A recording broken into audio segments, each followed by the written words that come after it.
Oremos. Santo, misericordioso y bondadoso Padre Dios nuestro, quien primero tuvo compasión de nosotros inútiles, que vivíamos en faltas y pecados, y nos salvó, haciendo sus santos hijos, y bendijo con la gracia de poder servirle en el cuerpo de la Iglesia, poniendo nuestra esperanza en Él para vivir. Por ello, le agradecemos sinceramente. También le agradecemos sinceramente que usted, oh Dios, estés con nosotros, obrando para que el Evangelio se predique activamente no solo en Corea, sino en todo el mundo. Asimismo, le agradecemos por estar con nosotros en este retiro de verano y por obrar para que muchas personas recibieran la salvación en el primer y segundo retiro. Le pedimos que también esté con nosotros en todo el tiempo que queda del retiro del tercer al séptimo y ayude a muchas almas en todo el país a recibir la salvación, y que nos utilice valiosamente a cada uno de nosotros en esa obra. Hoy le agradecemos la gracia de que hermanos salvos por la preciosa sangre del Señor se reúnan para tener comunión con su santa palabra. Que el Espíritu Santo esté con nosotros, abra nuestros corazones y ayude a que la palabra de Dios sea comprendida en nuestras almas, dándonos fuerza y grabándose profundamente. Ayúdenos a edificar firmemente nuestras vidas sobre la roca de su palabra, para que podamos caminar más en la verdad. Ayúdenos a conocer cuál es la buena, agradable y perfecta voluntad de Dios. Le encomendamos completamente el principio y el fin. Oramos en el nombre del Señor Jesús, que nos ha salvado. Amén. Busquemos en la Biblia San Juan capítulo 4, versículo 27. Es Juan capítulo 4, versículo 27.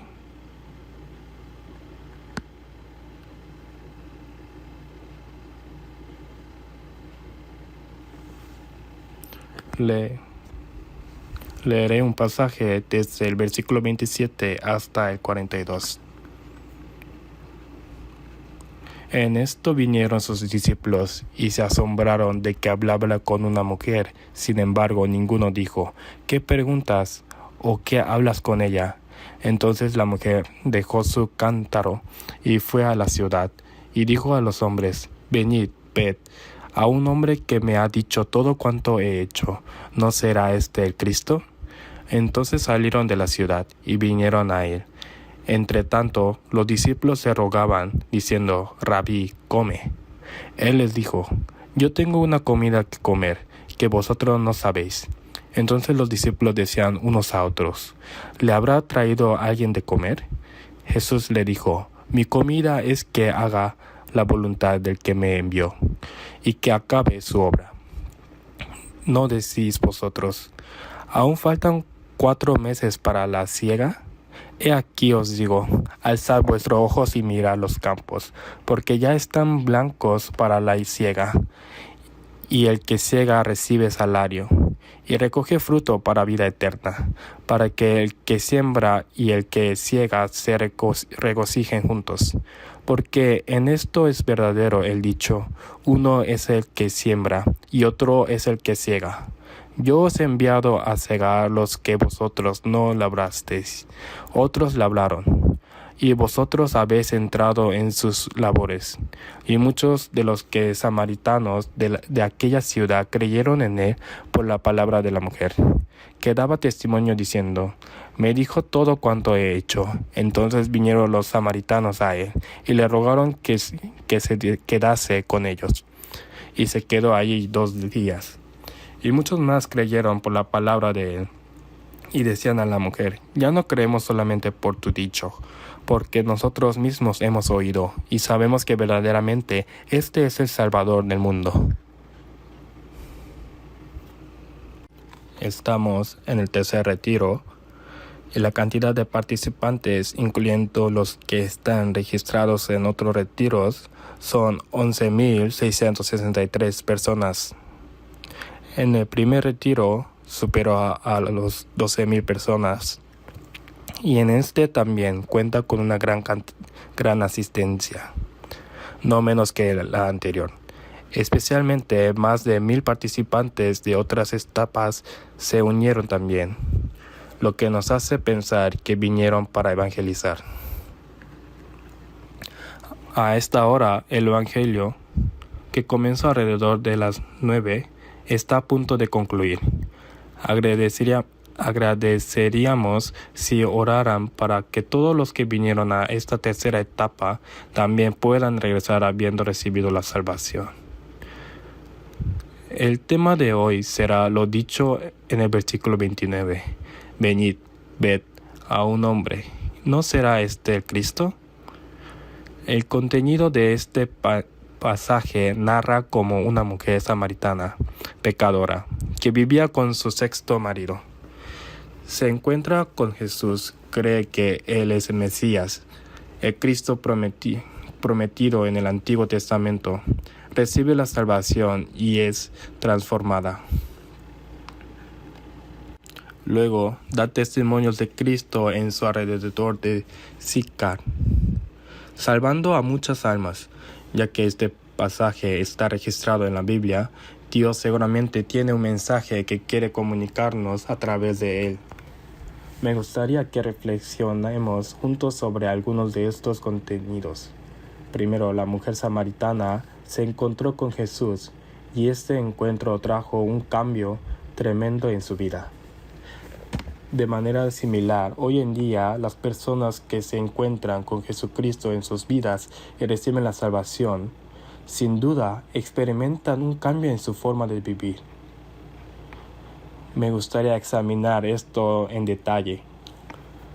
Lo que hizo la mujer samaritana después de ser transformada fue dar testimonio de Jesucristo.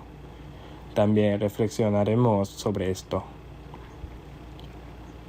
El testimonio de la mujer samaritana fue claro y poderoso, lo que llevó a que muchas personas en la aldea creyeran.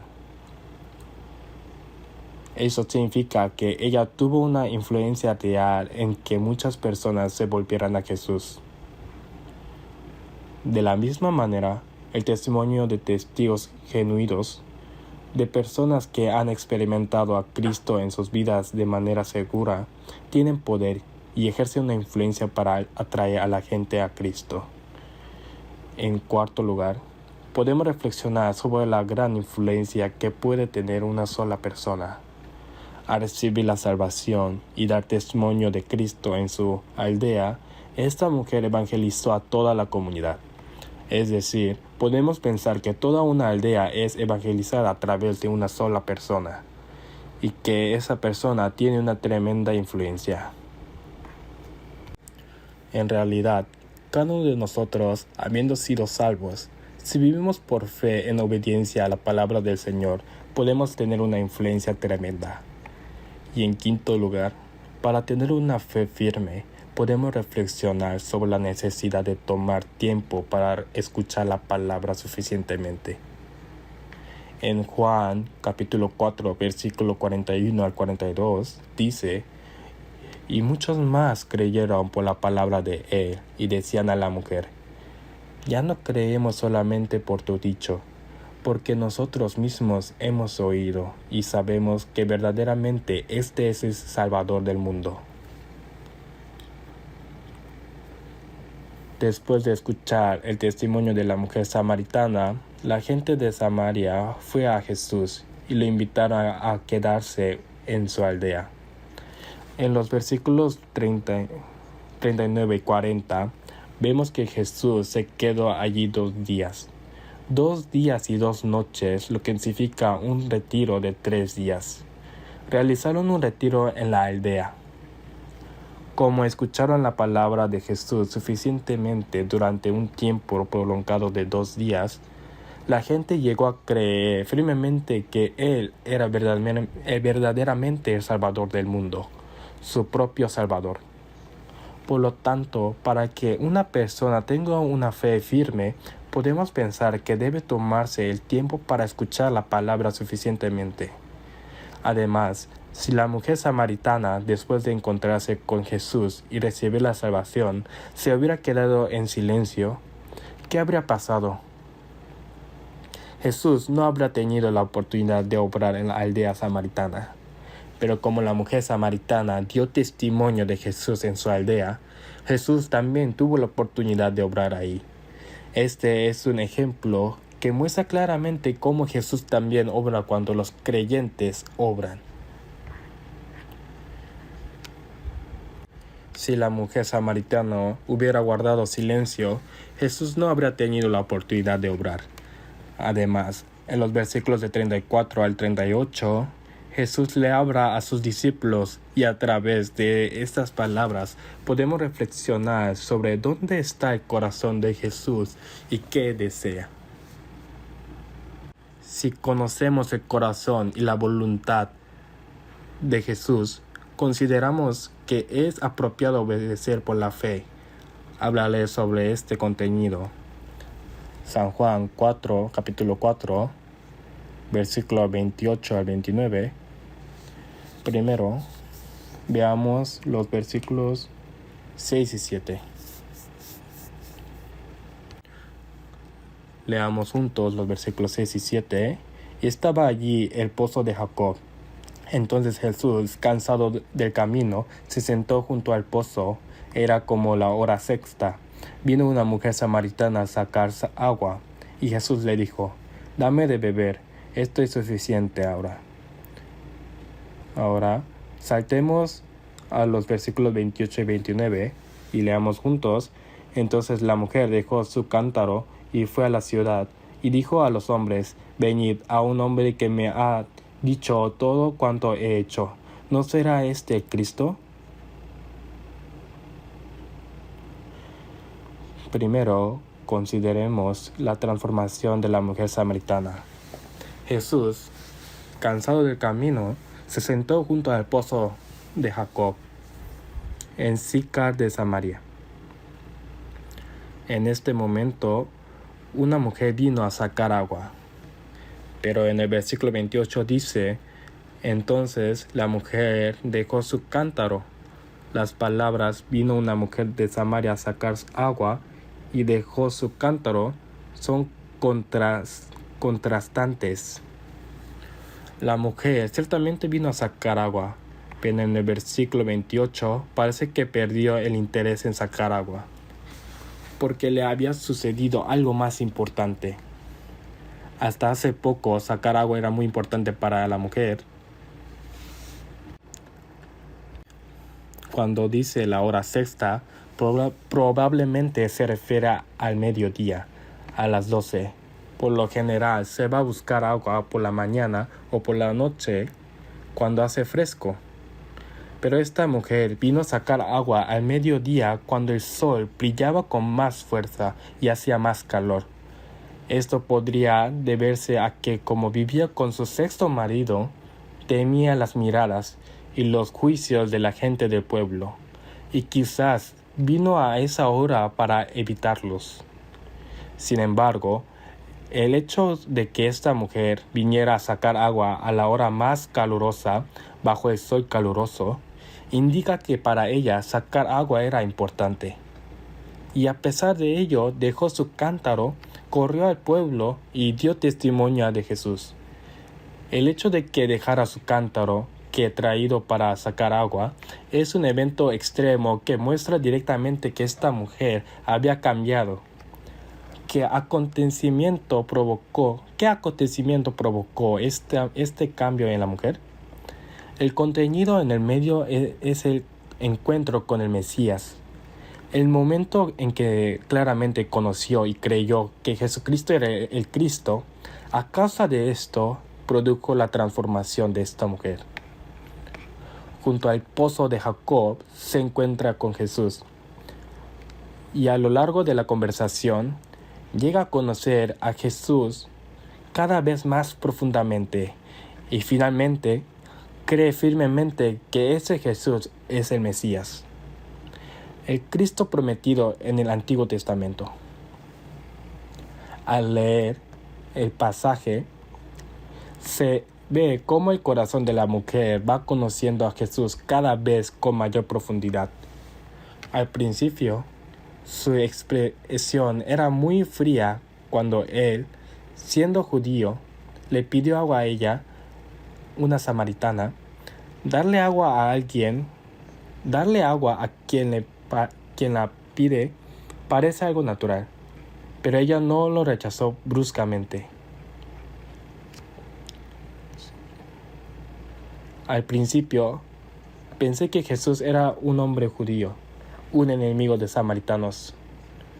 Pero a lo largo de la conversación se dio cuenta que él era más grande que Jacob, su antepasado de la fe. Y cuando dijo, dame de esa agua para que no tenga que venir aquí a sacar ni tenga sed, se dio cuenta de que Jesús era quien le daría agua viva que saciaría su sed para siempre. Y luego, Señor, me parece que tú eres profeta.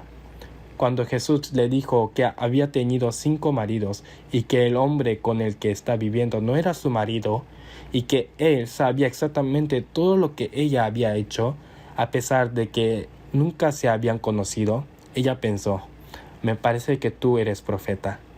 Lo reconoció como profeta.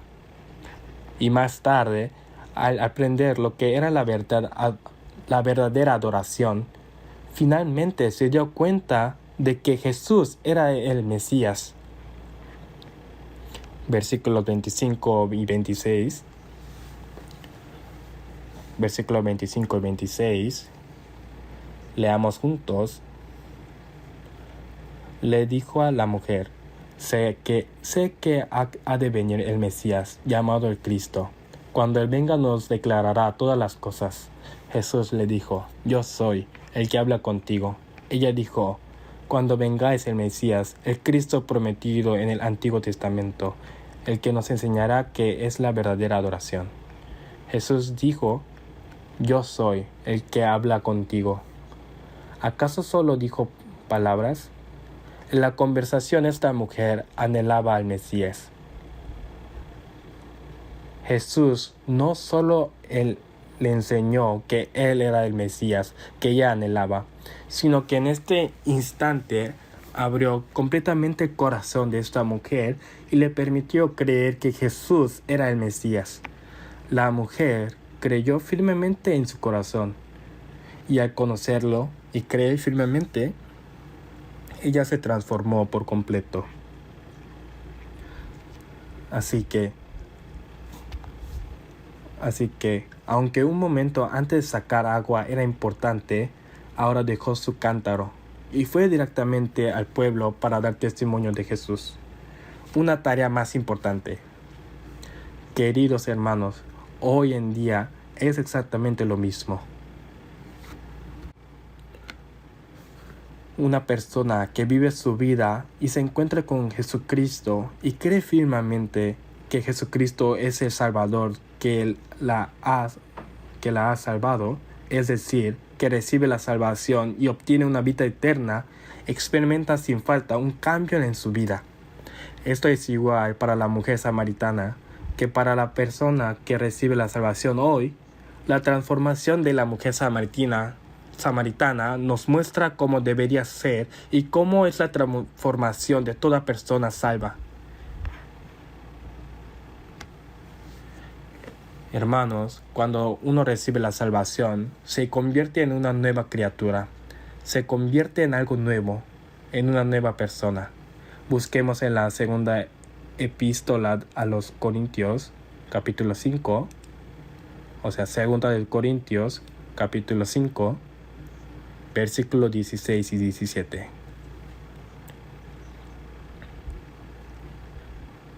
Leamos juntos los versículos 16 y 17. De manera que nosotros de aquí en adelante a nadie conocemos según la carne. Y aunque a Cristo conocemos según la carne, ahora ya no lo conocemos así. De modo que si alguno está en Cristo, nueva criatura es. Las cosas viejas pasaron. He aquí todas son hechas nuevas. Aquí Pablo dice, aunque a Cristo conocimos según la carne, ¿cómo es conocer a Cristo según la carne? Es conocer a un joven Jesús que nació en una familia de carpinteros pobre, pasó 30 años tranquilamente en esa familia de carpinteros y durante 3 años y medio recorrió Israel enseñando a la gente para finalmente morir crucificado por la envidia de los líderes religiosos judíos. Eso es conocerlo según la carne. Tal como Pablo dijo, aunque a Cristo conocimos según la carne. ¿Qué pasa con nosotros? Cada uno de nosotros, antes de recibir la salvación, conocíamos a Jesús según la carne. Pensábamos en Él como el fundador de una religión en la que los cristianos creían, los que consideraban como uno de los 4 grandes sabios del mundo, lo que consideramos similar a Buda, Confucio o Sócrates. Pero al estudiar la Biblia nos dimos cuenta de que no era así en absoluto. Las tumbas de Buda, Confucio y Sócrates están en la tierra. Ellos murieron y no resucitaron, pero Jesús murió y resucitó. Sus tumbas contienen sus cuerpos, pero la tumba de Jesús está vacía. A medida que seguimos aprendiendo la Biblia, descubrimos que Él es el Hijo unigénito de Dios, quien creó los cielos y la tierra. Es omnisciente, omnipotente y soberano de la historia, que vino a esta tierra en carne y murió en la cruz para resolver todos nuestros pecados, y por lo tanto es nuestro Salvador, nuestro Señor y nuestro Rey. Así que aunque estábamos fuera de Cristo en Adán, ahora hemos entrado en Cristo por la fe, y como dice la palabra, nuestra nueva criatura es. Las cosas viejas pasaron, he aquí todas son hechas nuevas. Verdaderamente nos hemos convertido en nuevas criaturas, en algo nuevo. Nuestra apariencia es la misma, pero en nuestra alma creyente ha venido el Espíritu Santo. Se nos ha dado la vida de Dios. El Señor que me ha perdonado mis pecados ha entrado en mí. Así es, Jesús que nos perdonó nuestros pecados al mismo tiempo que nos lo hizo entender, entró en nuestra alma y nos dio la vida de Jesús, la vida de Dios. ¿Qué significa ser una nuestra criatura? Significa ser una nueva creación, una vida completamente diferente a la anterior. Por eso nos ha hecho personas nuevas, algo nuevo. Busquemos Colosenses capítulo 3, versículos 9 y 10. Leamos juntos de nuevo.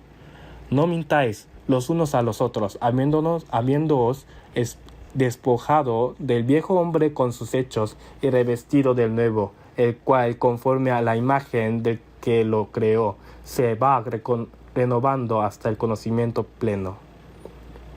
Nos hemos despojado del viejo hombre con sus hechos y nos hemos revestido del nuevo hombre. La persona que ha recibido la salvación es alguien que se ha despojado del viejo hombre y se ha revestido del nuevo. Aquí dice revestido del nuevo, en tiempo perfecto. Pero en Efesios capítulo 4, versículo 22 al 24 dice, en cuanto a la pasada manera de vivir, despojaos del viejo hombre que está viciado conforme a los deseos engañosos y renovaos en el espíritu de vuestra mente de vuestra mente y vestíos del nuevo hombre creado según Dios en la justicia y la santidad de la verdad. Ahí dice, despojados del viejo hombre y vestíos del nuevo hombre en el espíritu. Ahí está en imperativo, mientras que aquí está en el tiempo perfecto. Ambos son correctos. Revestido se relaciona con la identidad. La persona salvada tiene una identidad inmutable como hijo de Dios. Su estatus de justificado es inmutable. Sin embargo, su estado aún es débil. Tiene una naturaleza pecaminosa, muchas deficiencias y es una persona que necesita ser transformada.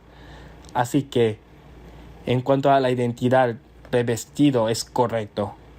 Y en cuanto a la vida diaria, revestirse es correcto. Ambas expresiones son correctas. En cualquier caso, aquí dice que la persona que ha recibido la salvación se ha despojado del viejo hombre y se ha revestido de nuevo. Se ha convertido en nueva persona. Y esto es conforme a la imagen del que lo creó. El que lo creó es Dios. Dios es quien hizo nuestro cuerpo y quien nos dio la vida en nuestro interior, quien nos hizo nuevas criaturas. Dios creó al hombre al principio a su imagen. En Génesis capítulo 1, 27, y creó Dios al hombre a su imagen. A imagen de Dios lo creó, varón y hembra los creó. Cuando dice que los creó varón y hembra, algunos piensan que se refiere a la apariencia externa, pero no es así. Se refiere al espíritu dentro del cuerpo. En Génesis capítulo 2, dice que Sol sopló en su nariz aliento de vida y fue hombre un ser viviente. Dios es espíritu y Él insufló un espíritu viviente, una vida semejante a su espíritu. Pero al pecar el hombre, ese espíritu murió. En Ezequiel capítulo 18, versículo 4 dice, el alma que pecare esa morirá. Así perdió la imagen de Dios, pero Dios envió a Jesús. Jesús llevó todos nuestros pecados en la cruz, pagó el precio por nuestros pecados y así, al salvarnos, nos dio vida de Dios, un espíritu viviente. En nuestro espíritu que estaba muerto, así nos unimos a Dios y empezamos a asemejarnos a la imagen de Dios. Nos hizo para asemejarnos a la imagen de Dios. La imagen de Cristo. Por eso en 2 de Pedro capítulo 1:4 dice, para que por ellas llegaseis a ser participantes de la naturaleza divina. La persona salva que ha recibido la vida de Dios participa cada vez más en la naturaleza divina. Se transforma cada vez más. ¿Cómo? En 2 de Pedro capítulo 1, versículos 5-7, se menciona una casa de 7 pisos sobre la fe. El contenido específico de asemejarse a la naturaleza divina es, poniendo toda diligencia, por esto mismo añadid a vuestra fe la virtud, conocimiento, al conocimiento, dominio propio, al dominio propio, paciencia, a la paciencia piedad, a la paciencia piedad, a la piedad afecto fraternal y el afecto fraternal amor, el que nos hizo para que sobre una fe firme fuertemente fuéramos transformados y asemejados cada vez más a la imagen de Cristo. Además, en Gálatas capítulo 5, versículo 22 al 23, se mencionan los 9 frutos del Espíritu. Mas el fruto del Espíritu es amor, gozo, paz, paciencia, benignidad, bondad, fe, mansedumbre, templanza. Contra tales cosas no hay ley. Ahí hay 9, pero dice el fruto en singular, no en plural. El hecho de que diga fruto y no fruto significa que 9 deben producirse juntos y se puedan dividir en 3 grupos: amor, gozo y paz.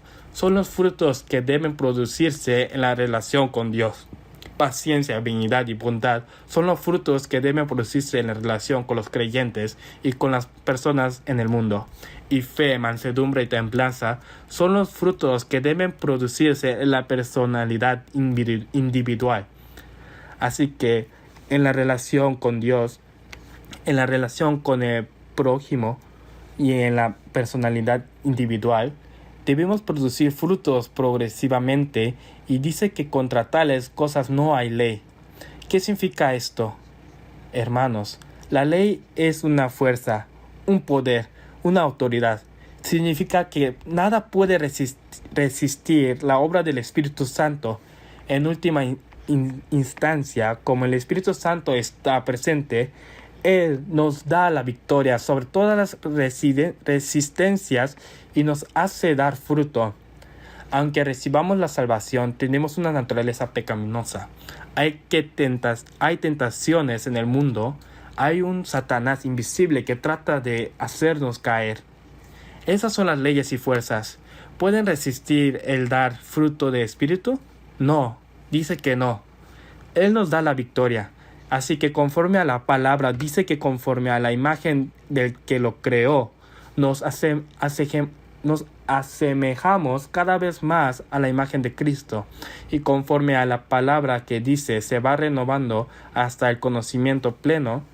Todo se renueva, hermanos. Cuando uno recibe la salvación, todo se renueva. En 1 Pedro capítulo 3, 21 dice que la aspiración de nueva buena conciencia hacia Dios.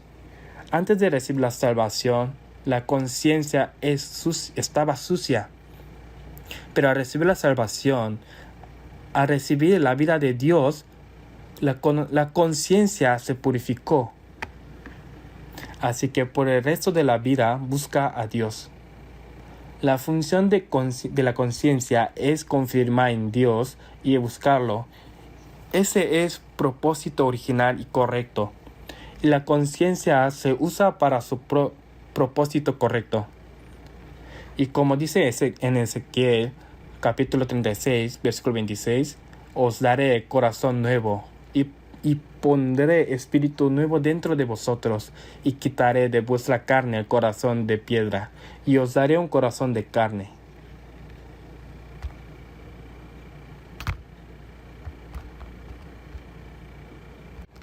Como Dios nos da un corazón nuevo, quitando el corazón duro y dándonos un corazón tierno, el corazón que antes era como una piedra desobediente y contrario a la palabra de Dios, ahora al escuchar la palabra de Dios, siempre tenemos el deseo de obedecer y vivir según la voluntad del Señor, aunque a veces nos falte la fuerza. Dios nos ha dado ese corazón, y en 2 Corintios capítulo 3, 17 dice, porque el Señor es el Espíritu, y donde está el Espíritu del Señor, ahí hay libertad. Así, cuando el Espíritu Santo viene a nosotros, somos liberados del pecado, del juicio y del infierno, obteniendo libertad. Al mismo tiempo, ¿dónde obra el Espíritu del Señor? En la iglesia. Al vivir conectados con la iglesia, nos liberamos gradualmente de las costumbres mundanas y de las ataduras del mundo, viviendo como personas verdaderamente libres ante Dios. Y al recibir la salvación, se nos da un nuevo conocimiento. Dice que se va renovando hasta el conocimiento pleno. Conocemos lo que antes ignorábamos. Llegamos a conocer la existencia del alma y a Dios y a Cristo y la salvación y el más allá eterno y la Biblia y la iglesia. Las personas no salvas consideran a la iglesia como una simple organización religiosa. Por lo tanto, no comprenden todo lo que se hace en la iglesia. Un día, yo estaba aquí en el segundo piso, en el templo, y un hombre muy borracho entró en la oficina de los evangelistas. Entró con el propósito de preguntar por qué habían construido una iglesia tan grande. No tenía otra razón. Quería saber por qué estaban despilfarrando el dinero de esa manera. Desde su punto de vista, la iglesia era solo una religión y en su estado de embriaguez. Vino a decir lo que pensaba. ¿Por qué construye una iglesia tan grande y la despilfarran cuando hay tantas cosas que hacer en el país? Desde el punto de vista de un no creyente, eso es comprensible. Pero cuando uno recibe la salvación, adquiere conocimiento sobre la iglesia, se da cuenta de que Dios ha confiado un evangelio a la iglesia y que Dios está haciendo una obra de salvar almas en este mundo a través de la iglesia, haciendo que la iglesia se llene. Entonces, uno sabe que la iglesia tiene mucho trabajo que hacer y adquiere conocimiento correcto. Así como dice la palabra, habiéndose despojados del viejo hombre y revestidos del nuevo, realmente nos hemos convertido en nuevas personas. Por eso, las personas que se han encontrado con Jesucristo cambian y se transforman. ¿Cómo? Su sistema de valores cambia. Pasa de estar centrado en lo material a estar centrado en las personas. La vida se centra en Cristo, de lo egoísta a lo altruista. Antes solo perseguíamos las cosas de este mundo, pero ahora sabemos que las cosas de este mundo son pasajeras, por lo que ponemos nuestra esperanza en el cielo eterno y cambiamos nuestro sistema de valores para buscar lo espiritual. Por lo tanto, es muy natural que la vida cambie y que el propósito de nuestra vida también cambie. Para la persona salva, Dios se ha vuelto real. La salvación se ha vuelto real. El cielo y el infierno se han vuelto reales. El más allá se ha vuelto real. También llegado a ser herederos seguros del cielo eterno y teniendo esa esperanza, viven su vida aferrados a esa esperanza eterna. Por lo tanto, en su vida, las almas son preciosas y el trabajo de salvar a las personas es precioso. Y las personas que antes no oraban a Dios, ahora oran. Se acercan a la Biblia y cambian en todo. Por eso, la Biblia dice que somos nueva criatura, algo nuevo. Nos hemos despojado del viejo hombre y revestido del nuevo. La Biblia muestra que las personas que creen firmemente en Jesucristo experimentan cambios enormes. Hermanos, si alguien dice que cree firmemente en Jesús y que ha recibido la vida de Jesús firmemente, pero no experimenta ningún cambio, eso sería falso. En el Antiguo y Nuevo Testamento, las personas que conocieran a Dios correctamente, que se conectaron con Dios, que nacieron de nuevo con seguridad a través de Cristo, sin excepción, experimentaron cambios enormes. Si lo pensamos en términos físicos, si alguien se hace una permanente bonita en la peluquería y cambia su peinado, o se corta el pelo en la barbería, o se compra ropa muy cara, ¿quién dirá la gente? ¿Qué dirá la gente? ¡Qué bien te ves! ¡Qué bonita! Es hermoso. La gente dice que se ve diferente. Sin embargo, eso es un cambio en la imagen externa. Pero en esta Biblia, el cambio de las personas que han creído en Jesús como Salvador y Señor es un cambio interno que va acompañado de acciones externas.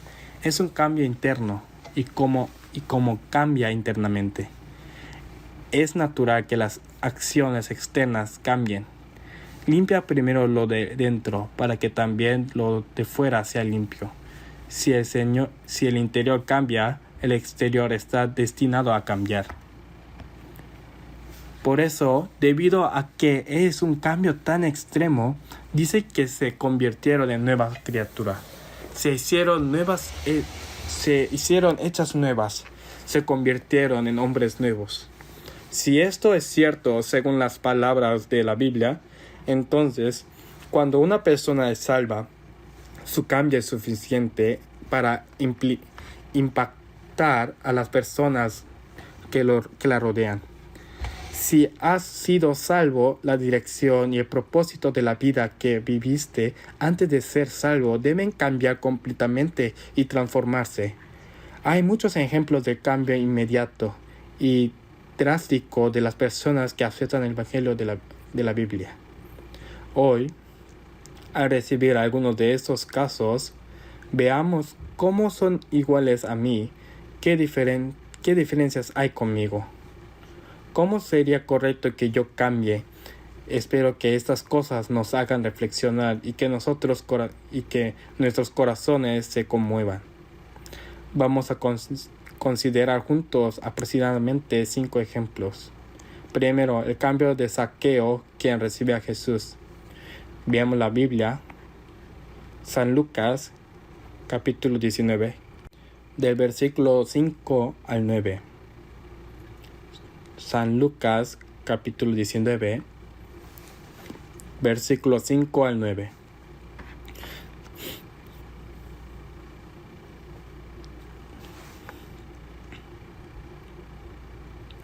Se les leo.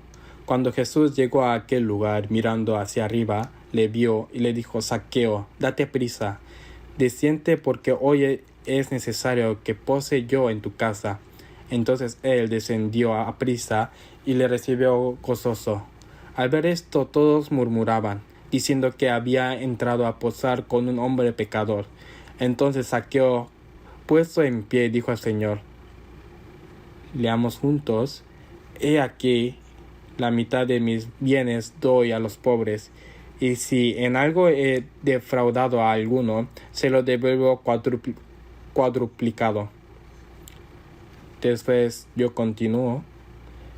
Jesús le dijo, hoy ha venido la salvación a esta casa, por cuanto él también es hijo de Abraham.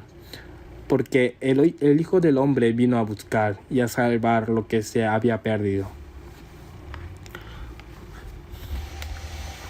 Cuando Jesús pasaba por Jericó, Zaqueo estaba subido en un árbol de sicómoro.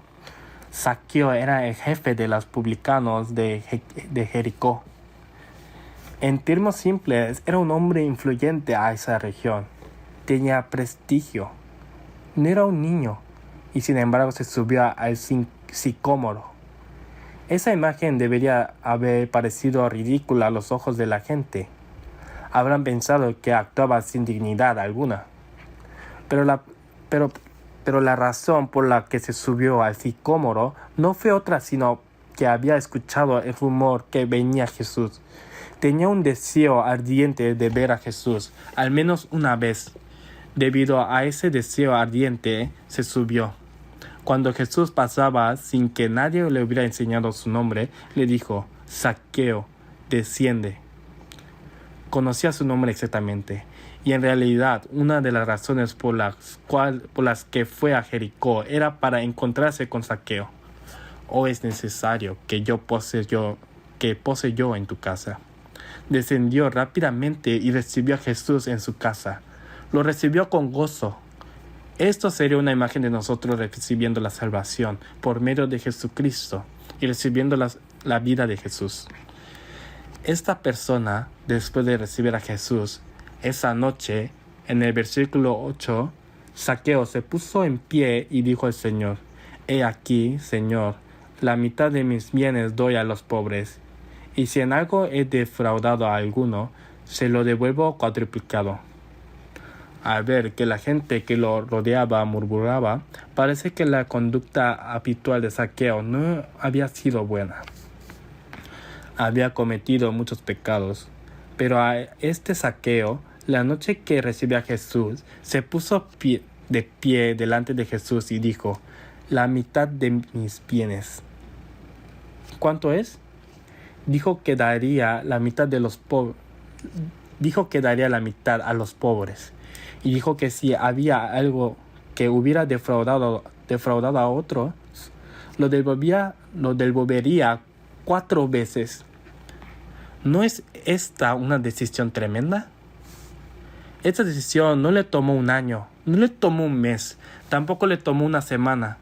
El mismo día, en el mismo momento en que recibió a Jesús, tomando esta decisión por sí mismo, Jesús nunca le ordenó que lo repartiera.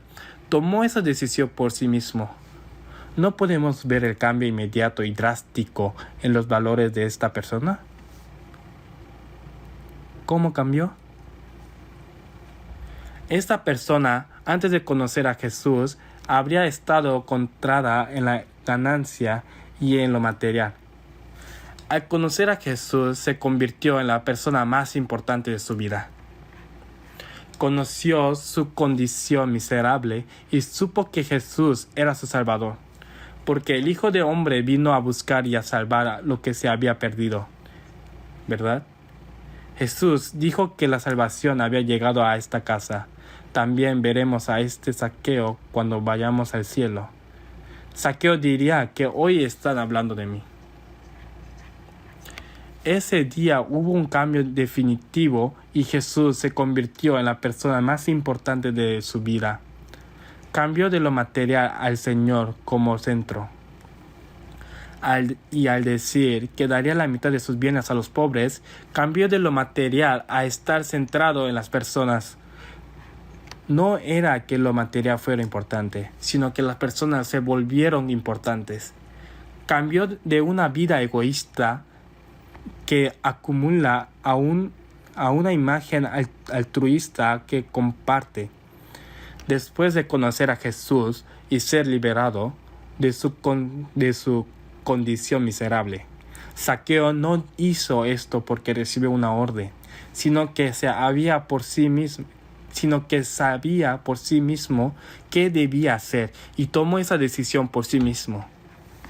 Hermanos, las personas que verdaderamente han recibido a Jesús experimentan cambio en la vida, que son naturales como Zaqueo. Debemos pensar que esto no es algo especial, sino algo natural, algo normal. En segundo ejemplo, pensemos en el cambio de la mujer que quebró el vaso de alabastro.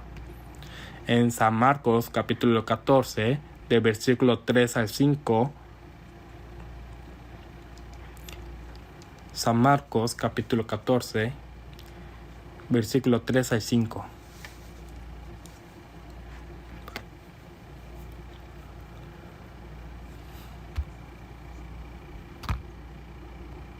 San Marcos capítulo 14, versículo 3 al 5.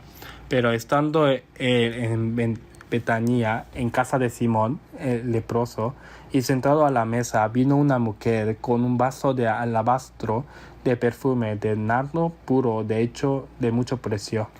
Y quebrando el vaso de alabastro, se lo derramó sobre su cabeza. Y hubo algunos que se enojaron dentro de sí y dijeron: ¿para qué se ha hecho este desperdicio de perfume? Porque podía haberse vendido por más de 300 denarios y haberse dado a los pobres. Y murmuraban contra ella. Aquí una mujer quebró un vaso de alabastro que contenía perfume con valor de 300 denarios y se lo derramó a Jesús. Probablemente este perfume podría haber sido toda una riqueza de esta mujer. 300 denarios. Un denario es el salario de un día de trabajo de un hombre adulto. Así que incluso calculando conservadoramente como 10,000 won por día de trabajo, equivalería a 30 millones de won. Es un perfume muy caro y costoso. La razón por la que lo quebró y se lo ofreció a Jesús fue para expresar su amor hacia Jesús.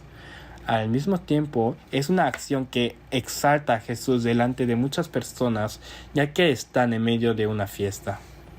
En Salmos capítulo 23, 5, David escribió confesando su fe: aderezas mesa delante de mí en presencia de mis angustiadores.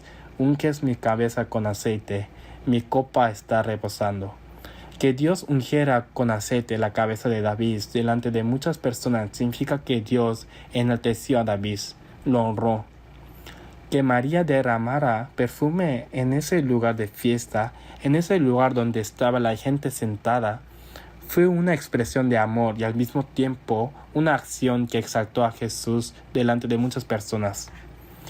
Hermanos, en este evento podemos vislumbrar el cambio drástico e inmediato en los hombres, en los valores de una persona salva. Para los mismos discípulos que estaban presentes en la escena de este evento, la acción de esta mujer fue muy impactante. Algunas personas se enojaron diciendo, ¿para qué se ha hecho este desperdicio de perfume? Se enojaron. ¿Por qué? Porque era extremadamente costoso. Pensar que quebrar esto y derramárselo a Jesús era un desperdicio. Pero la mujer lo hizo. Por la razón de creer en Jesús, por la razón de amar a Jesús, para exaltar a Jesús, quebró y derramó a Jesús en un instante, lo que equivalía a toda su riqueza. Prácticamente renunció a toda su riqueza por Jesús. Esta imagen es porque descubrió un valor superior en Jesús. Si no hubiera descubierto un valor superior a Jesús, ¿cómo podría haber renunciado a toda su riqueza por Jesús? Lo que se agarra debe ser soltado para poder recibir. La acción de esta mujer podría haber sido que hasta ahora lo importante para ella era el perfume. Pero después de conocer a Jesús y en la vida con Jesús, descubrió que Jesús tenía un valor superior. Por esto actuó así. Es decir, hubo un cambio drástico e inmediato en el discernimiento de valores sobre lo importante en la vida. Precisamente porque su existencia, significado y fundamento estaba en Cristo. Porque el dueño de su vida cambió de ser ella misma a ser el Señor. Esto fue un cambio que ocurrió naturalmente. Las personas que estaban a su alrededor no podían entender la acción de esta mujer, porque no tenían un cambio de sus valores. Pensemos nosotros, ¿qué podemos renunciar realmente por el Señor que es tan precioso? Si algo que es lo más precioso para mí, ¿estoy preparado para entregarlo por el Señor cuando sea necesario?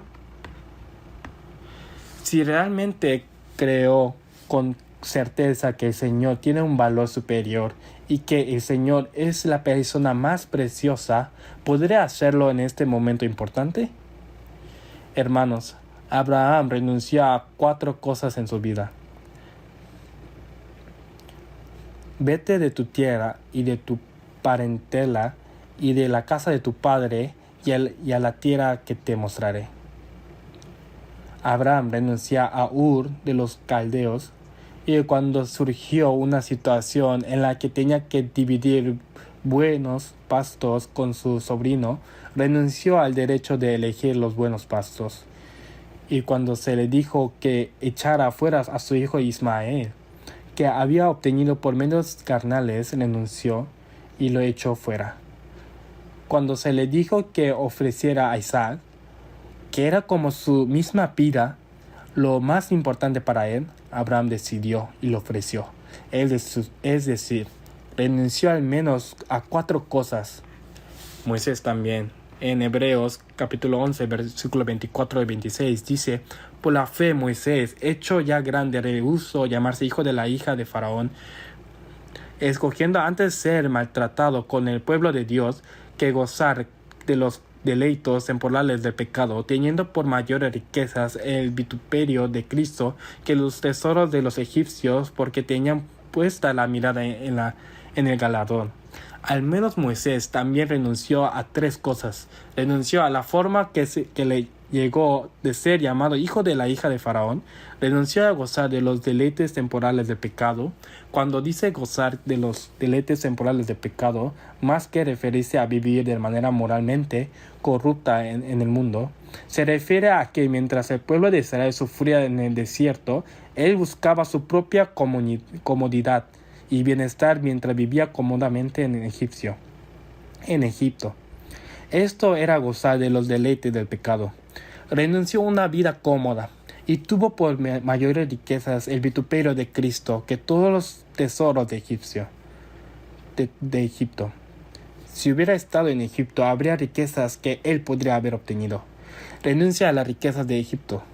Renunció a la fortuna de ser hijo de la hija de Faraón. Renunció a una vida cómoda. Renunció a las riquezas de Egipto. Moisés también renunció. Pablo también renunció. Dijo que cuantas cosas eran para mí ganancia, las he estimado como pérdida, como basura a causa de Cristo. Y también lo tuvo por el estiércol, porque su justicia no era la que viene de la ley, sino la justicia que viene por la fe, justicia que viene de Dios. ¿Por qué recibió vida de Dios? Porque el conocimiento de Cristo era lo más excelente, porque Cristo era lo más precioso. Pablo dice que pudo hacerlo. Y en Filipenses capítulo 1, versículo 20 al 21 dice: conforme a mi anhelo y esperanza de que en nada seré avergonzado, antes bien con toda confianza, como siempre, ahora también será magnificado Cristo en mi cuerpo, o por vida o por muerte. Pablo dice que el conocimiento de Cristo era lo más excelente, y porque deseaba de que Cristo fuera magnificado en su cuerpo, ya sea que viviera o muriera. Pudo renunciar a todo lo demás por esto, porque descubrió el valor de su existencia de Cristo, porque el dueño de su vida cambió de él mismo a Cristo. Este fue un cambio natural que apareció. De otra manera, nunca podría haberlo hecho. En Salmos capítulo 73, 25, Asaf hizo esta confesión: ¿a quién tengo yo en los cielos sino a ti? Y fuera de ti nada deseo en la tierra. Dice que en el cielo y en la tierra no hay nadie sino el Señor, porque el Señor es lo más precioso y tiene valor. Puede pasar por las dificultades sin quejarse y con gratitud. Y tercero, el cambio de los santos de Jerusalén. Veamos Hechos capítulo 8. Hechos capítulo 8.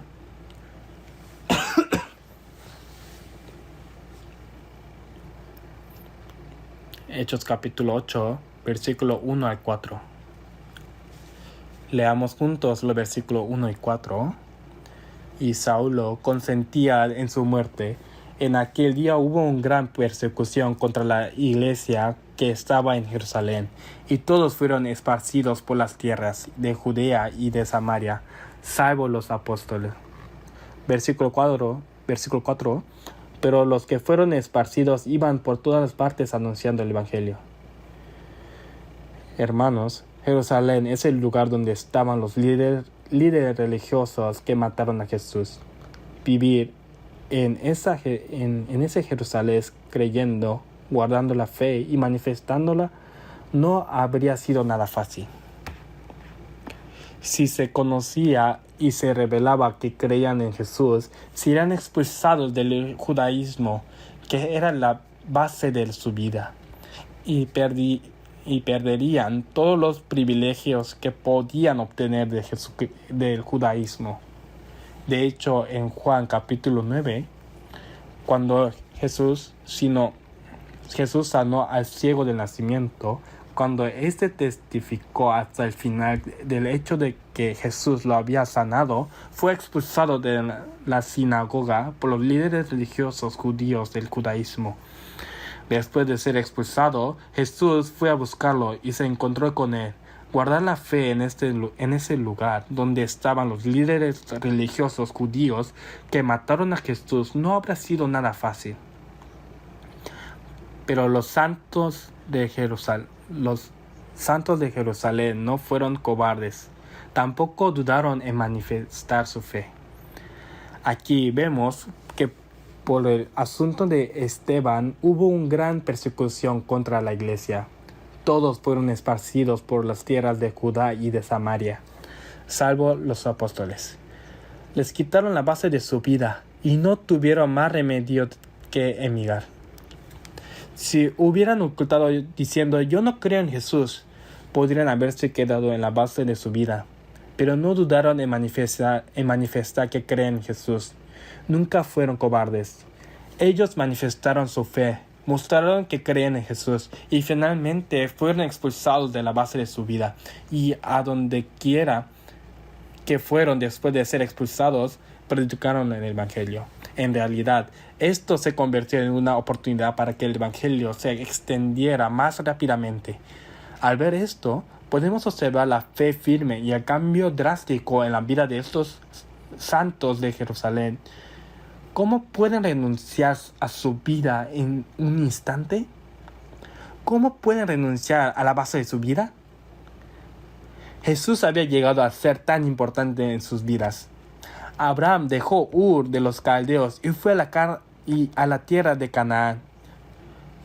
En el libro de Ruth también dejó a la tierra de Moab y vino a la tierra de Israel, a Belén, para servir a Dios. Y en Segunda de Crónicas, capítulo 11, versículo 13 al 16, los levitas y las personas que realmente querían servir solo a Dios decidieron emigrar todas desde la tierra del norte de Israel hacia el sur, a Jerusalén. ¿Por qué? Porque en el norte de Israel, Jeroboam, siervo de Salomón, se había apoderado del territorio y se había hecho becerros de oro en Betel y en Dan, haciendo que los israelitas adoraran a los becerros de oro, diciendo que eran los dioses que habían sacado al pueblo de Israel de Egipto, designando como sacerdotes a gente común que no eran levitas, y cambiando los festivales, corrompiendo completamente la fe. Cuando sucedió esto, los levitas, al menos las personas del norte de Israel que habían decidido de corazón servir solo a Dios, renunciaron valientemente a la base de vida donde habían vivido sus antepasados durante cientos de años y se mudaron a Jerusalén. Para ellos, aunque fueran expulsados de esa base de vida, Jesús tenía un valor superior. Por eso hicieron los santos de Jerusalén Los santos de Jerusalén se reunían diariamente. Veamos Hechos capítulo 2, versículo 46. Hechos capítulo 2, versículo 46. Leamos juntos el versículo 46. Y perseverando unánimes cada día en el templo y partiendo el pan en las casas, comían juntos con alegría y sencillez de corazón. Aquí dice perseverando unánimes cada día en el templo. Cada día, hermanos. ¿Qué significa que se reunían cada día? ¿No significa que la proporción que ocupaba la fe era tan grande? Y que se reunían juntos cada día significa que la iglesia era toda su vida y el centro de su vida. Hermanos, de otra manera, ¿cómo podían venir cada día? Se reunieron cada día. Hermanos, ¿acaso ellos no tenían cosas que hacer? Tenían cosas que hacer, pero porque era tan precioso, se reunían cada día juntos. Eso era el centro de su vida, aunque también tenían que hacer otras cosas, pero porque lo más importante era eso, se reunían cada día. Y en Hechos capítulo 4, versículo 32, dice que vendieron todo y lo compartieron como propiedad común. ¿No es realmente un cambio drástico? Por supuesto, como Jerusalén iba a ser destruida por Roma en el año 70 después de Cristo, sí tenían algo ahí cuando fueran destruida. No podrían irse porque estarían atados. Y como Dios no quería que perecieran junto con la destrucción, hay una particularidad especial en que Dios hizo eso. No obstante, en que vendieran todo y lo usaran como propiedad común, es definitivamente una acción que hicieron por fe y por amor. Por eso la iglesia primitiva creció rápidamente en numeroso en pocos años. Por eso dice que cada día el Señor añadía a la iglesia a los que habían de ser salvos. Y en capítulo 4, versículo 4 dice que el número de los que creyeron era como 5,000. Y en capítulo 5, 14 dice que el número de los que creían era una gran multitud de hombres y mujeres. Y luego en capítulo 6, versículo 17, dice que el número de los discípulos se multiplicaba grandemente y una gran cantidad de sacerdotes obedecía a la fe. Los sacerdotes eran difíciles de creer, pero dice que incluso los sacerdotes creyeron y se convirtieron.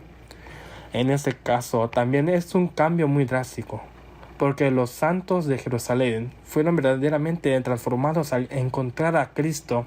Soportaron que les quitarían la base de su vida. Se reunían diariamente centrados en el templo y vendieron sus posesiones y usaron como propiedad común. ¿No es un cambio asombroso? ¿Cómo puede ser esto? Pero esto es natural. Cuarto, Hechos capítulo 19, versículo 19. Capítulo 19, versículo 19, leamos juntos. Asimismo, muchos de los que habían practicado la magia trajeron los libros y los quemaron delante de todos.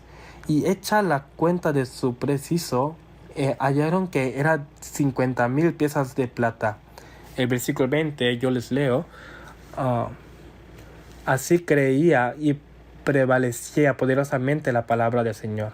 Aquí, cuando el evangelio se extendió a Éfeso, parece que había muchas personas que practicaban la magia, y estas personas trajeron los libros con los que hacían magia y los quemaron, y su valor era de 50,000 piezas de plata. Aquí, cuando dice 50,000 piezas de plata, en el tiempo de que se escribió esta Biblia, una pieza de plata era el salario de un día de trabajo de un hombre adulto. Entonces 50,000 piezas de plata, calculando en el salario de un día en 5,000 won, 50,000 won, serían como 2.5 mil millones, calculando en 100,000 won. Serían 5,000 millones. ¿Han calculado? Calculen un poco eso también. Es algo enorme. Es enorme. Por eso lo registraron aquí, ¿no? Que estas personas quemaran sus libros no habría sido algo fácil. ¿Por qué? En este tiempo los libros eran valiosos. Como la imprenta no estaba desarrollada, hacer libros requería mucha inversión de tiempo y se registraba en pergamino o papiro. Los materiales también eran caros, así que los libros tenían un valor muy alto. Relativamente, para la gente común tener libro habría sido difícil. Pero decidir quemar estos libros, ¿qué significa? Estas personas habían vivido toda su vida de la magia. Habían vivido de la magia. Así que decidieron renunciar a su profesión y cambiar de trabajo. Y podrían haber vendido esos libros y usado el dinero como costo inicial para el cambio de trabajo, como costo inicial. Pero ¿por qué los quemaron? Porque pensaron que practicar magia era pecado ante Dios, y también que si vendían estos libros y alguien practicaba magia con ellos, sería pecado ante Dios cuando vinieran a Él. Cuando vienen a Él. Por eso los quemaron. En realidad, esos libros estaban relacionados con su sustento de vida, por lo que en cierto sentido estaban conectados con su vida. Considerando a Cristo, consideraron el evangelio más valioso que su propia vida. En los santos, el salmista también expresó: mejor es tu misericordia que la vida. La vida que Cristo nos encontró, la vida que nos dio, no se puede comparar con nuestra vida carnal. Ellos renunciaron valientemente. Pagaron el precio de varios miles de millones de won, pero tenían la decisión firme de que debían mantener su amor y fe hacia el Señor, de que debían guardar su amor y fe. Por eso fue posible. El cambio de estos magos de Éfeso también fue repentino y drástico, pero esto es natural a los ojos de Dios. Esto es algo especial. Esto no es algo especial, perdón.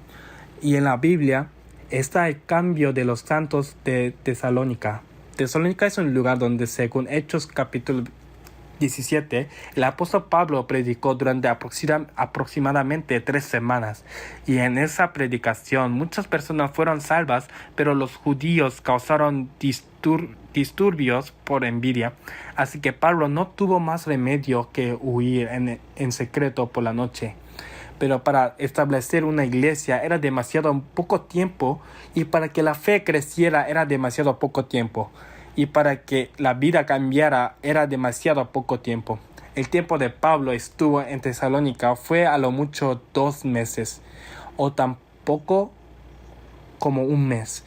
Pero los santos de Tesalónica manifestaron su fe de manera sorprendentemente. Aunque hubo una persecución tremenda, vencieron esa persecución y se convirtieron en un ejemplo para los creyentes, y en medio de eso predicaron activamente el Evangelio. Vencieron muchas tribulaciones. Veamos en la Biblia, 1 Tesalonicenses capítulo 1. 1 Tesalonicenses capítulo 1.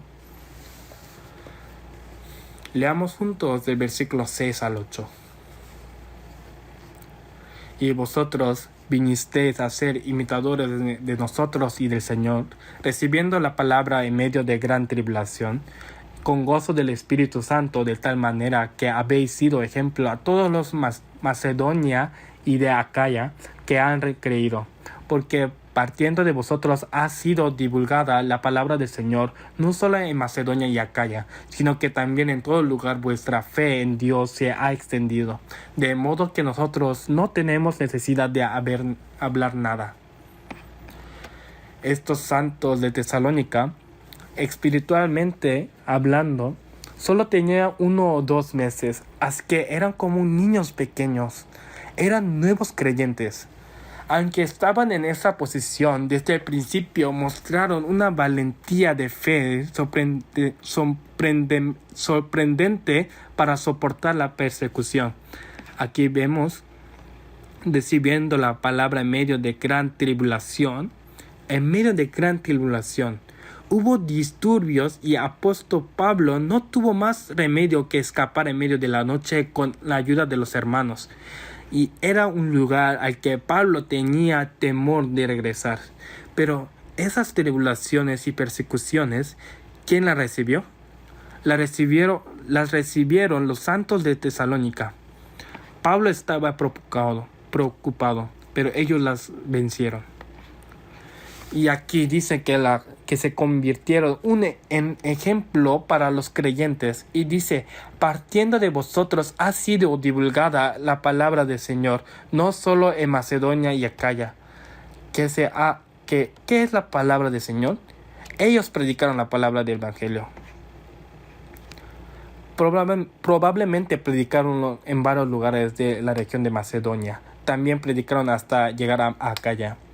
He considerado aproximadamente 5 casos: el cambio de Zaqueo, el cambio de la mujer que quebró el vaso de alabastro, el cambio de los santos de Jerusalén, el cambio de los magos de Efeso y el cambio de los santos de Tesalónica. Todos estos cambios no deben ser considerados como cambios que se han dado solo a personas especiales. Son cambios de todas las personas salvas, y eso es normal. Por supuesto, el crecimiento espiritual de una persona salva requiere tiempo, pero el cambio comienza desde el momento mismo de ser salvo.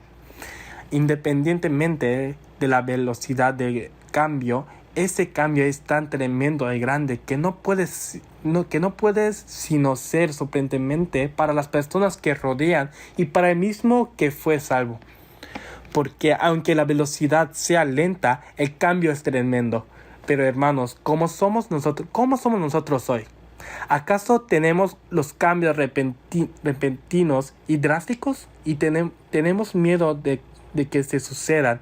¿Y tal vez nos conformamos con cambios moderados? Eso es antibíblico. La Biblia claramente dice que se convirtieron en nueva criatura, en hombres nuevos. Cuando Dios sacó al pueblo de Israel en Egipto, les dijo que se hicieron de ese mes el primer mes del año. El primer mes es el comienzo. centrado en el momento en que Jesús vino y se fue. Tenemos antes de Cristo y después de Cristo. Se divide en antes y después de la venida de Cristo. Lo mismo pasa con nosotros individualmente. Antes y después de que Jesús entre en mi vida, antes y después de ser salvo, definitivamente debe ser diferente. Por eso en Efesios capítulo 5 y 8 dice, porque en otro tiempo erais tinieblas, mas ahora soy luz en el Señor. Antes, pero ahora, en 1 Pedro capítulo 2, versículo 10 dice, vosotros que en otro tiempo no erais pueblo, pero que ahora sois pueblo de Dios, que en otro tiempo no habías alcanzado misericordia, pero ahora habéis alcanzado misericordia. 2 veces se menciona el en otro tiempo y el ahora, marcando una clara diferencia. En 1 Pedro capítulo 2, versículo 25, también dice, porque vosotros erais como ovejas descarriadas, pero ahora habéis vuelto al pastor y obispo de vuestras almas. Antes, pero ahora, en Gálatas capítulo 3, versículo 23 y 25, pero antes que viniese la fe, estábamos confinados bajo la ley, encerrados para aquella fe que iba a ser revelada. Y en versículo 25 dice, pero venida la fe, ya no estamos bajo ayo. Ahí se muestra claramente que hay un tiempo antes que viniese la fe y otro venida la fe. Hay un tiempo de la fe revelada. Cuando una persona recibe la salvación, recibe la vida del Señor y es salva, es una fe revelada por el Señor. Una fe que Él mismo hace creíble. Así que hay un tiempo antes de fe y otro después. Por eso la fe secreta y oculta, que ni siquiera la persona misma ni su entorno notan, no aparece en la Biblia. Un cristiano falso. Intentar ocultar la vida de Cristo que ha sido dada en uno es como tratar de esconder la luz en la oscuridad. Es imposible. La Biblia nunca anima a creer en Cristo en secreto. Creer, por naturaleza, debe manifestarse. Al observar esto, 5 tipos de cambio, compárenlos con ustedes mismos. La venida del Señor está cerca. Si uno no ha recibido la salvación, ¿no debería aprovechar este retiro para examinar su fe y asegurarse antes de que sea demasiado tarde? Antes, pero ahora, antes que viniese la fe, venida la fe. Debemos reflexionar seriamente si nuestra fe es verdaderamente una fe revelada o no. Y si se tiene una fe genuina, significa que ha habido un cambio interno y que ha sido transformado internamente. Inevitablemente mostrará un cambio externo también. Por eso, quienes le rodean se asombrarán y su vida impactará a los demás. Vamos, San Juan capítulo 4. San Juan capítulo 4.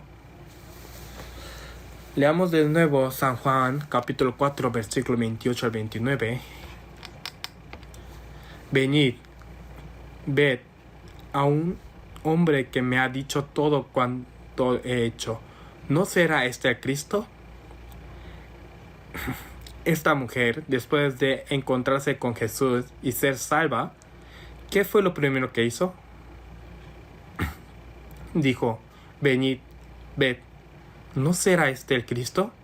Y dio testimonio de Cristo. Igual, ¿qué debe hacer hoy una persona que tiene una fe verdadera? Dar testimonio de Cristo. Es algo natural. No es porque alguien lo ordene, sino que es la manifestación natural de aquello que recibe la vida. Aquí dice que dejó su cántaro. Sí, trabajar para vivir es importante. Pero una persona, una vez salvado, uno encuentra algo más importante, más valioso. Aunque seguimos trabajando para comer y vivir, nos nace una nueva prioridad. anuncia del Cristo que hemos conocido. Vamos a Mateo capítulo 6. San Mateo capítulo 6, versículo 31 al 33.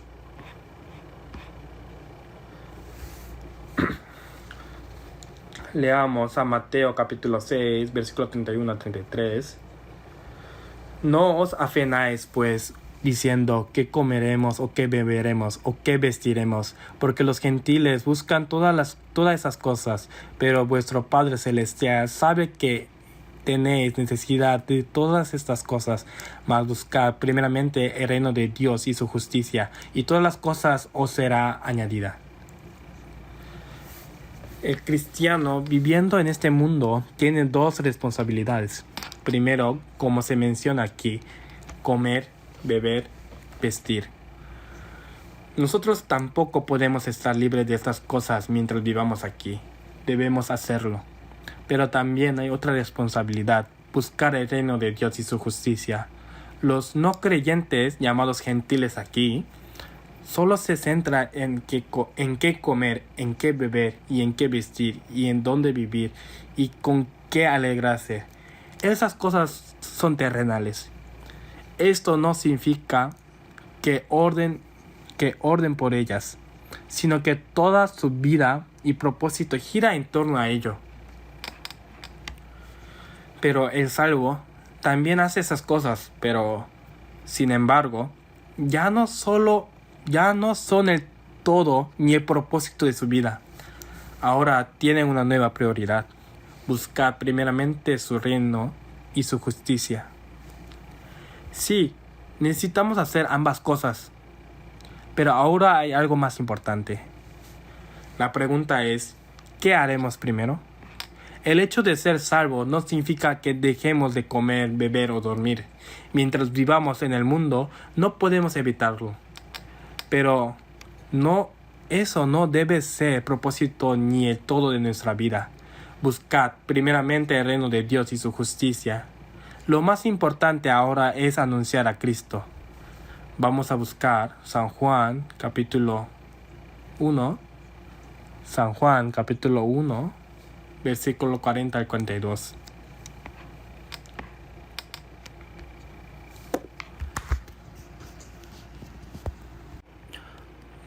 Vamos a San Juan, capítulo 1, versículo 40 al 42. Uno de los dos que oyeron a Juan y siguieron a Jesús era Andrés, hermano de Simón Pedro. Ese halló primero a su hermano Simón y le dijo: hemos hallado al Mesías, que traducido es el Cristo, y le llevó a Jesús. Y mirándose a Jesús dijo: tú eres Simón, hijo de Jonás, tú serás llamado Cefas, que se refiere decir Pedro. Muchos eran discípulos de Juan el Bautista, pero Juan repetía: he aquí el Cordero de Dios que quita el pecado del mundo. Y dos de sus discípulos siguieron a Jesús, pasaron un día con él. Uno de ellos fue Andrés, hermano de Pedro. Después de descubrir que Jesús era el Mesías, ¿qué fue lo primero que hizo Andrés? Como dice el versículo 41, halló primero a su hermano Simón y le dijo: hemos hallado al Mesías. Fue directamente a su familiar más cercano y dio testimonio de Cristo. Eso fue lo primero que hizo. En el versículo 43 dice que al día siguiente Jesús quiso ir a Galilea y halló a Felipe y le dijo: sígueme. Felipe era Betsaida, la ciudad de Andrés y Pedro. Felipe halló a Natanael y le dijo: hemos hallado a aquel de quien escribió Moisés en la ley, así como los profetas, a Jesús, el hijo de José de Nazaret. Aquí vemos que Felipe, tras el llamado de Jesús, fue inmediatamente a buscar a su amigo Natanael para dar testimonio de que había encontrado al Salvador prometido en las Escrituras. Se cree que este Natanael podría ser Bartolomé, uno de los 12 discípulos. El primer acto de Felipe fue dar testimonio de Cristo a su amigo. Su prioridad cambió. Lo mismo ocurre hoy. Toda persona que ha descubierto que Jesús es el Salvador, como lo enseña la Biblia, prioriza testificar de Cristo. Incluso en la vida cotidiana, nuestra prioridad debe ser testificar de Cristo. Pero durante el retiro, con más razón aún, ¿qué debemos hacer durante el retiro?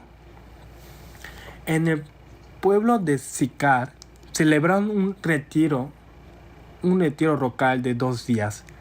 Fueron 2 noches y 3 días. Nosotros hacemos 3 noches y 4 días.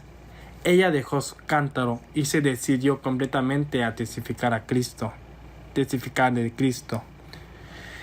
Y seguramente después volvió a buscar agua, porque también había que hacerlo. Pero mientras Jesús estuvo en ese pueblo, seguramente se decidió a proclamar a Cristo. Y probablemente también ayudó en lo que pudo. Aunque nuestra prioridad cotidiana es testificar a Cristo, durante el tiempo de retiro, esto es aún más importante. ¿Qué debemos hacer durante el retiro? Debemos dejar el cántaro. Tenemos que apartar un poco todas las tareas cotidianas de nuestra vida. Porque ya terminamos todo el trabajo. Porque ya finalizamos todo.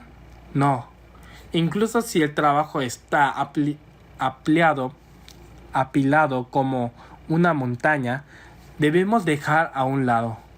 Y debemos entregarnos completamente al retiro. Sí. Si hay un momento en el que debamos dejar el cántaro para testificar de Cristo, probablemente sea ahora. ¿No es así? Desde el martes hasta el viernes, durante 3 noches y 4 días, debemos dejar todas las actividades de la vida diaria. Y aunque haya trabajo acumulado, ponerlo a un lado y hacer primero esta obra. Eso es lo correcto ante los ojos de Dios. Oren. Y si desean sinceramente participar en esta obra, Dios los ayudará. Y el testimonio de esta mujer samaritana fue muy claro y poderoso. Condujo realmente a los samaritanos a acercarse a Cristo. Vamos a buscar a San Juan capítulo 4. Leamos juntos San Juan capítulo 4, versículo 30. Entonces salieron de la ciudad y vinieron a él. Y saltando al versículo 39, leamos juntos. Y muchos de los samaritanos de aquella ciudad creyeron en él por la palabra de la mujer, que daba testimonio diciendo: me dijo todo lo que he hecho. A través del testimonio, muchos samaritanos creyeron en Jesús. Y dice que salieron de la ciudad y vinieron a Jesús. ¿Por qué? Ella había experimentado verdaderamente a Cristo, porque creyó firmemente que Jesús era el Mesías prometido en el Antiguo Testamento. Venid, ved a un hombre que me ha dicho todo cuanto he hecho. ¿No será este el Cristo? ¿Qué declaración tan llena de convicción! Ella realmente condujo a las personas hacia el Señor. En Proverbios capítulo 21, versículo 28 dice: el testigo falso perecerá, mas el hombre que oye permanecerá en su dicho. Hermanos, ¿no hemos experimentado a Cristo? Jesús es mi Salvador. Perdonó eternamente mis pecados, y creemos que incluso si morimos hoy, no iremos al infierno. Porque Dios nos ha dado la vida, y entraremos al cielo eterno, y viviremos para siempre con Dios en su gloria. Esto es lo que hemos experimentado de la manera certera. Si hablamos de esa verdad fuertemente, con valentía y con la ayuda del Señor, nuestra palabra tendrá poder, transformará a las personas, los conducirá a Cristo y los traerá al lugar de retiro. También durante este retiro, al ver cómo muchos sirvieron diligentemente, aunque sudaban por servir, la mayoría tenían el rostro radiante, e incluso en medio de la fatiga, no fruncían el ceño, Se vieron con una sonrisa brillante. ¿No crees que esa imagen también tocó el corazón de muchos? El testimonio firme de la mujer samaritana tuvo tanto poder que condujo a muchas personas del pueblo hacia Jesús. El testimonio de Andrés tuvo tanto poder que condujo a Pedro hacia Cristo. El testimonio de Felipe fue tan firme que llevó a Natanael ante Cristo. El testimonio de Esteban también fue firme. Aún mientras moría, clamaba: Señor Jesús, recibe mi espíritu. Señor, no les tomes en cuenta este pecado. ¿Y quién estaba allí a su lado? Pablo, quien escribió 14 libros del Nuevo Testamento. Aquel que perseguía y mataba a los creyentes, pero vio la oración de Esteban, ¿no? ¿Qué pensaría Pablo? ¿Cómo puede alguien orar por quienes lo están apedreando mientras muere? Sin duda, esa oración traspasó profundamente su conciencia. Eso seguramente jugó un papel muy importante en la transformación y la salvación del apóstol Pablo. Sin duda, fue de gran ayuda en su arrepentimiento. Nadie sabe qué resultado puede traer el hecho de que durante este retiro uno hable con valentía confirmado en el Señor, ya sea con su familia o con sus vecinos. Inténtenlo, pueden hacerlo. El Señor les ayudará, así como los hizo antes. También lo hará ahora.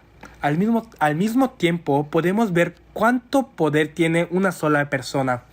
Por el testimonio de uno, muchos creyeron.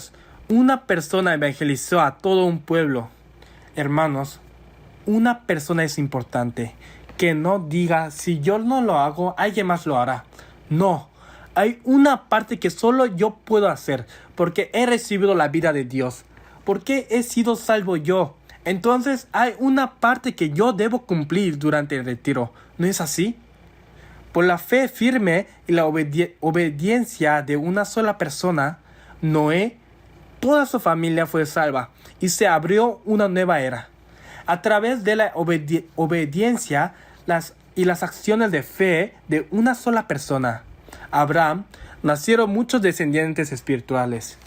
Por la decisión y entrega de una sola persona, Moisés, al renunciar a muchas cosas en su vida, desempeñó un papel fundamental en sacar al pueblo de Israel de Egipto.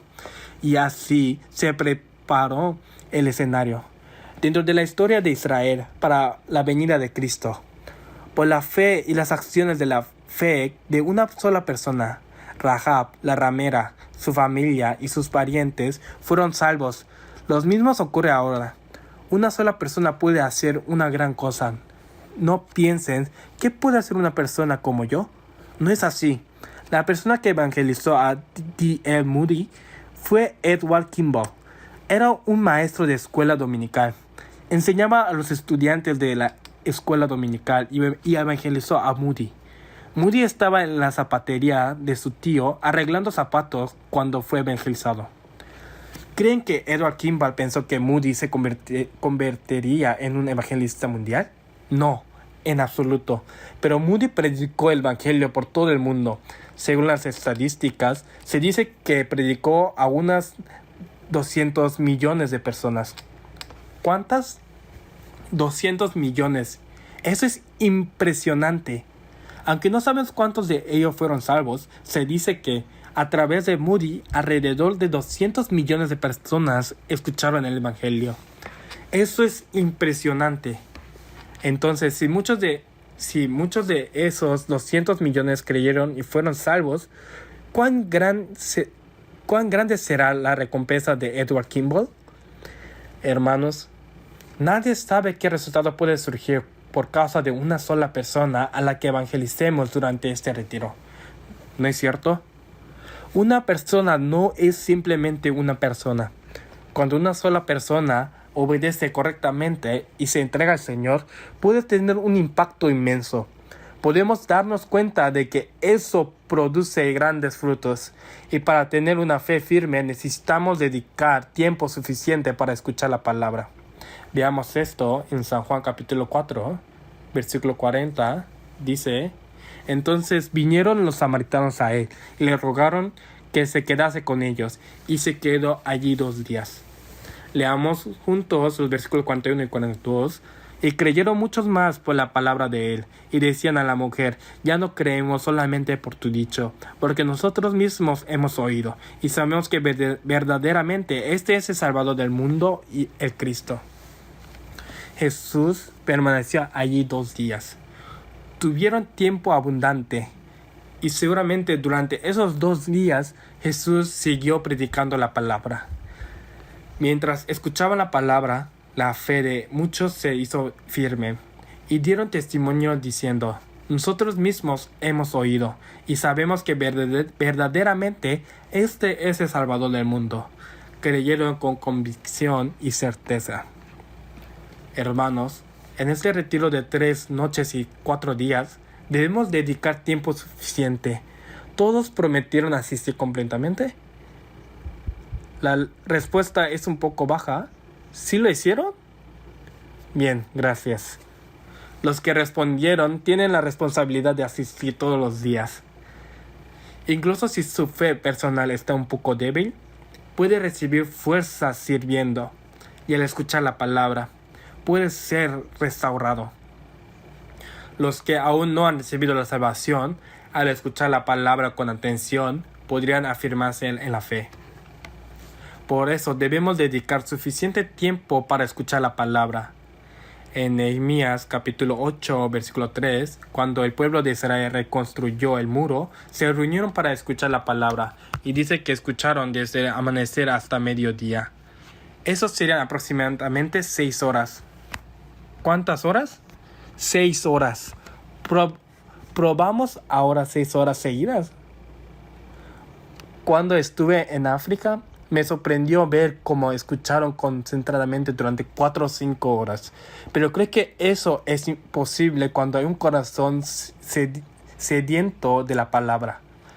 Sin ese deseo, sería imposible, porque es necesario escuchar lo suficiente. En Hechos capítulo 28-23 dice que Pablo fijó un día y desde la mañana hasta la noche predicó el evangelio a los judíos. Desde la mañana hasta la noche, todo un día. Por eso el pastor Boba de África realiza seminarios de un día completo, inspirándose en esto. Debemos escuchar abundantemente. También en Hechos capítulo 19, versículo 9, el apóstol Pablo predicaba el evangelio diariamente en la escuela de Tirano.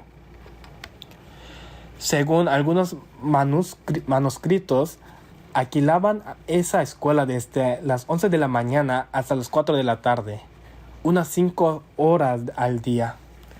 La pasión del apóstol Pablo era impresionante, pero también quienes escuchaban lo hacían con un corazón anhelante. Así que Jesús permaneció ahí 2 días y continuó predicando la palabra. Y como resultado, muchos obtuvieron una fe firme, conociendo al Salvador del mundo. Esto nos enseña que debemos dedicar tiempo suficiente para escuchar la palabra si queremos tener una fe firme. Y cuando los creyentes trabajan, el Señor también obra. ¿Qué habrá pasado si ¿Qué habrá pasado si esta mujer samaritana, después de encontrar al Mesías, hubiese quedado en silencio? ¿Podrá Jesús haber predicado en este pueblo por sí solo? No, fue a través de esa mujer que el pueblo fue evangelizado. Cuando los creyentes trabajan, el Señor también obra. Esto es algo asombroso. Si yo no trabajo, la obra que el Señor quiere hacer por medio de mí puede detenerse. Es decir, puede estar limitado la obra de Dios. Esto también es sorprendente. En Isaías capítulo 62 dice: no reposéis ni le deis tregua. Cuando yo no descanso, el Señor tampoco descansa. Pero cuando yo me detengo, la obra de Dios quiere hacer por medio de mí también se detiene. Cuando yo obro, el Señor obra conmigo. Esto es una verdad. Dios desea obrar con nosotros. Nos necesita en su obra. Finalmente, miremos San Juan capítulo 4. San Juan capítulo 4 versículo 33, desde el versículo 31, Entre tanto, los discípulos le rogaban, diciendo: Rabí, come. Él les dijo: Yo tengo una comida que comer, que vosotros no sabéis. Entonces los discípulos decían unos a otros: ¿Le habrá traído alguien de comer? Jesús le dijo: Mi comida es que haga la voluntad del que me envió, y que acabe su obra. ¿No decís vosotros: aún falta 4 meses para que llegue la siega?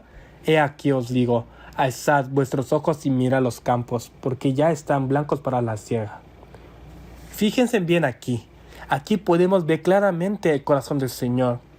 En donde está el corazón del Señor y qué es lo que quiere. Mientras que Jesús hablaba con la mujer, los discípulos habían ido al pueblo a comprar comida. Regresaron y le ofrecieron de comer a Jesús. Rabí, come.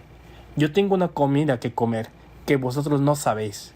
¿Le habrá traído alguien de comer?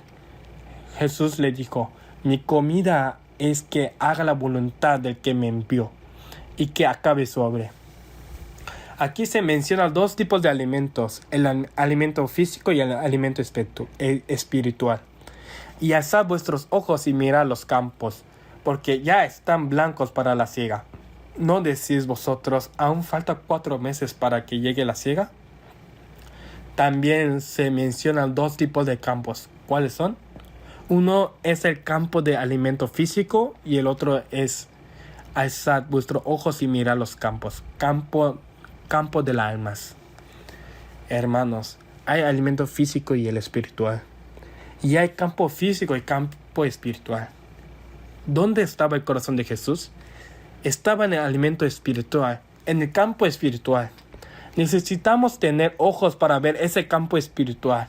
La gente del mundo solo se enfoca en el alimento y los campos materiales. Pero el Señor, ¿qué nos dice? El corazón del Señor está en hacer la voluntad de Dios, completar su obra. Y lo importante son los campos espirituales que salvan las almas. ¿Ahora no será igual? Si entendemos ese corazón del Señor, ¿cómo podríamos entristecerle? Y en segundo lugar, el Señor no decía hacerlo solo. Él decía que trabajemos en unidad. En San Juan 4, capítulo 36, dice: Y el que siega recibe salario, y recoge fruto para vida eterna, para que el que siembra goce juntamente con el que siega, porque eso es verdadero. El dicho: uno es el que siembra y otro es el que ciega. Yo os he enviado a cegar lo que vosotros no labrasteis. Otros labraron y vosotros habéis entrado en sus obras, en sus labores. Puede sonar complejo al principio, pero si lo pensamos un poco es muy claro. Jesús está usando el ejemplo de la agricultura. Primero hay que preparar el campo con esfuerzo.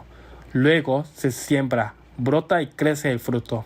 Y finalmente se cosecha, preparar el campo, sembrar y llevar fruto, por último cosechar.